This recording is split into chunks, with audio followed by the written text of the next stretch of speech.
दोस्तों, हर एक इच्छाधारी नागिन के पास उसकी नागमणि जरूर होती है। कहते हैं जब स्वाति नक्षत्र की पहली बारिश होती है तो उसकी पहली बूंद कोबरा सांप के मुंह में अगर चली जाए तो वह सांप अपने मुंह से नागमणि उत्पन्न करता है। जब एक सांप नागमणि पा लेता है तो उसमें कई सारी शक्तियाँ आ जाती हैं, जैसे कि नाग का मनुष्य रूप धारण करना, मनचाही जगह पर पलक झपकते ही पहुंच जाना, अपना आकार कितना भी बड़ा कर देना और कितना भी छोटा कर लेना। ये सभी शक्तियाँ उसके पास आ जाती हैं। कहते हैं नागमणि की रोशनी बहुत ही ज़्यादा तेज होती है कि इसका प्रकाश कई किलोमीटर दूर से भी देखा जा सकता है।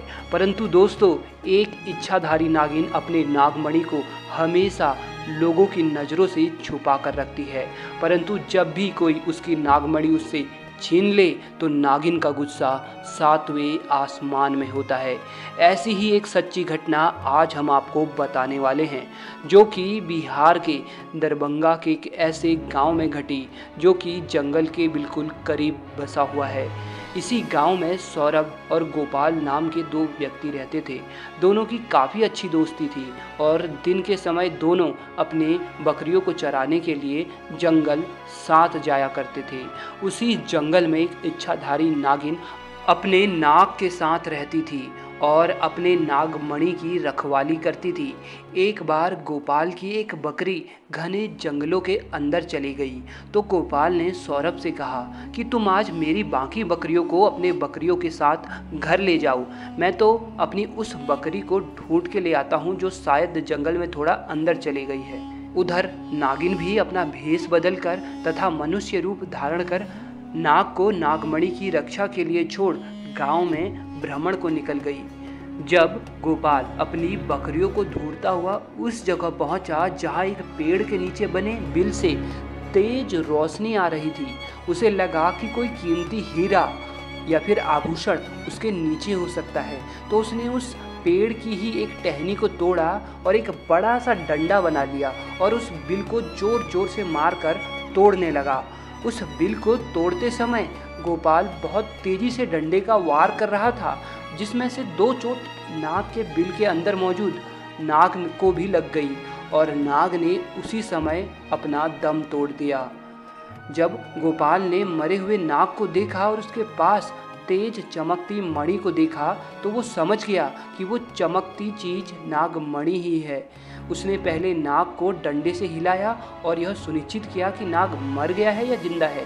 फिर उसने जब देखा कि नाग मर गया तो उसने अपने जेब से रुमाल निकालकर उसके अंदर उस नागमणि को रख लिया और भागता हुआ तेजी से घर को निकल गया और भूल गया कि वो बकरी को ढूंढने जंगल में आया था और वो बकरी अभी भी जंगल में रह गई।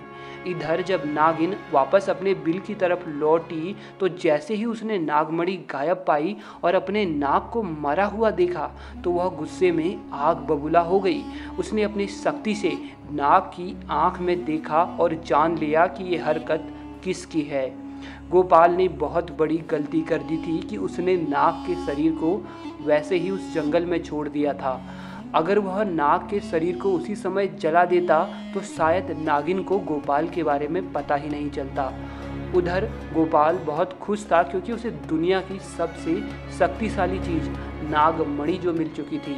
गोपाल जब घर पहुंचा तो सबसे पहले उसने नागमणि अपने हाथ में पकड़ी और यह इच्छा जताई कि उसकी खोई हुई बकरी उसे मिल जाए।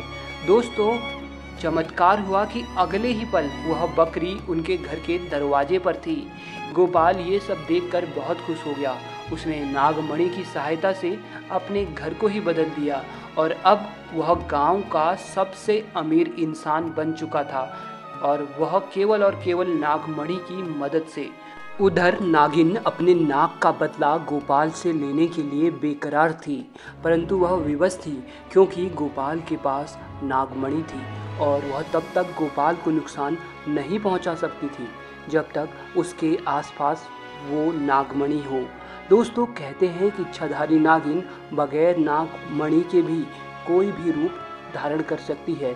अपनी इसी शक्ति का फायदा उठाकर नागिन ने एक सुंदर कन्या का रूप धारण किया और गोपाल किसी काम से दूसरे गांव जा रहा था तो उसके बीच रास्ते में बैठ गई और रोने लगी। जब गोपाल ने देखा एक बहुत ही सुंदर स्त्री रो रही है तो वह तुरंत बैलगाड़ी से नीचे उतरा और पूछा कि आप रो क्यों रही हो। तो नागिन के भेष में उस स्त्री ने कहा, मेरा नाम पायल है और मैं अपने पति के साथ दूसरे गांव में रहती थी, परंतु कल वह एक अन्य स्त्री के साथ शादी करके आ गया और मुझे मार मार कर घर से बाहर निकाल दिया है।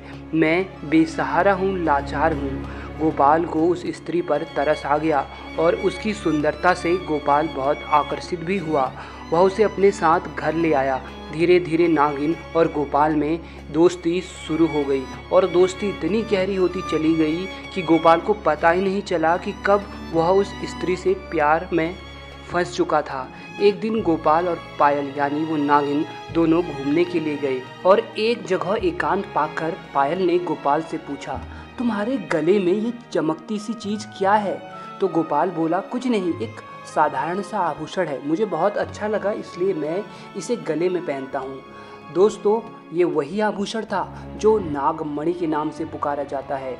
तब पायल बोली, क्या तुम कुछ समय के लिए मुझे ये दिखा सकते हो? क्योंकि मुझे इसकी चमक बहुत भाती है, मैं देखना चाहती हूँ कि आखिर मेरे गले पर ये कैसा लगता है। इस पर गोपाल चिल्लाते हुए बोला, नहीं, मैं तुम्हें ये नहीं दे सकता हूँ, इसके बदले तुम कुछ भी मांग लो, मैं तुम्हें दे दूँगा। इस पर पायल एकदम से गुस्सा होकर बोली, गोपाल, तुम तो कहते हो कि तुम मुझे अपने जान से भी अधिक प्यार करते हो और मैंने बस एक तुम्हारे गले की यह माला क्या मांगी, इस तुच्छ सी चीज़ के लिए तुम मुझे मना कर रहे हो और मुझ पर गुस्सा कर रहे हो। रहने दो, मैं जानती हूँ कि तुम्हारे लिए मैं ज़्यादा मायने नहीं रखती। परंतु गोपाल ने फिर न चाहते हुए भी अपनी वह माला निकाली और पायल को देते हुए बोला, ठीक है, कुछ समय के लिए तुम इसे पहन सकती हो, परंतु ध्यान से। पायल के हाथ में जैसे ही वो नागमणि आई, पायल का रूप एकदम से बदलने लगा। केवल एक पल में ही पायल एक सुंदर कन्या से एक भयानक कन्या के रूप में परिवर्तित हो गई। उसका चेहरा बिल्कुल नाक सा हो गया और उसने कई बार गोपाल को डसा और डस कर उसे मार डाला। नागिन का इंतकाम पूरा हो चुका था, उसने अपने नाक का बदला ले लिया था। तो दोस्तों, कभी भी एक नागिन के नाक को नहीं मारना चाहिए और साथ ही नागिन के नागमणि को तो भूल से भी नहीं छूना चाहिए, अन्यथा वह नागिन 7 जन्मों तक उस व्यक्ति का पीछा करती रहती है।